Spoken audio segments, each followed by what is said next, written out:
अब ये प्रश्न उठता है कि राधा रानी का नाम श्रीमद् भागवत में क्यों नहीं दिया गया है? श्रीमद् भागवत जो है वो सर्वोच्च पुराण है और उसमें ही राधा रानी का नाम नहीं है। ये तो बहुत बड़ी बात है, समस्या है नहीं। तो इसलिए हमारे पूर्ववर्ती आचार्यों ने अपनी टीकाओं के माध्यम से हमें समझाया है। सुखदेव गोस्वामी श्रीमद् भागवत में श्रीमती राधा रानी का नाम प्रत्यक्ष रूप से इसलिए नहीं ले रहे थे क्योंकि 7 दिन लगातार उनको कथा करनी थी। परीक्षित महाराज पूरा साम्राज्य त्याग कर भागवत कथा सुनने बैठे, तो कथा बीच में बंद ना हो जाए, भाव विभोर होने के कारण, विरह अग्नि के कारण, फायर ऑफ सेपरेशन के कारण।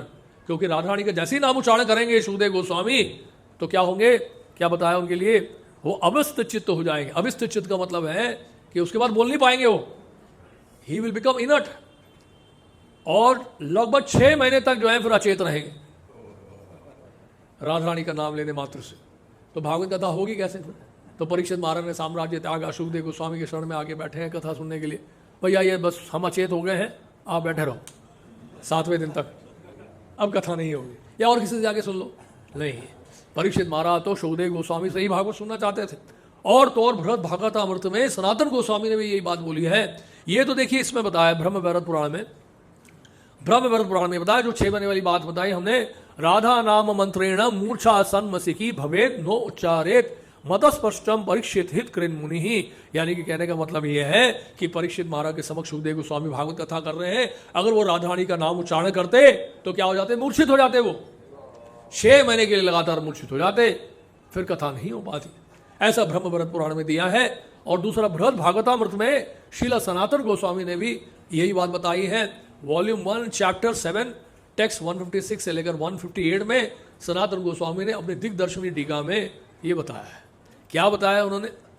वो कहते हैं अगर सुखदेव गोस्वामी, ये राधा रानी की बात ही नहीं, किसी भी गोपी का नाम नहीं लिया रहा सुखदेव गोस्वामी ने। आप देख लो भागवत खोल के, भागवत खोल के देख लो, किसी भी गोपी का नाम नहीं लिया। राधा रानी तो दूर की बात, किसी भी गोपी का नाम नहीं लिया सुखदेव गोस्वामी ने। क्यों नहीं लिया?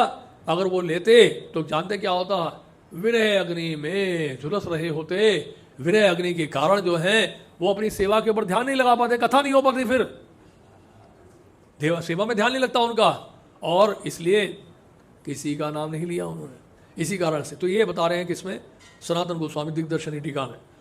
और हमारे आचार्यगण विश्वनाथ जी ठाकुर, सनातन गोस्वामी, शिलजी गोस्वामी, इन महान आचार्यों ने भागवत की टीका में राधा रानी के बारे में उल्लेख दिया है कि किन किन श्लोकों में राधा रानी का जिक्र है।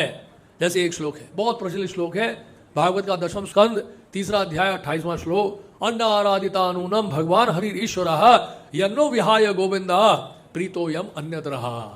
यानी कि उस गोपी की चर्चा कर रहे हैं, अन्य गोपियां जो हैं चर्चा कर रही हैं, और गोपियां चर्चा कर रही हैं किस गोपी के बारे में?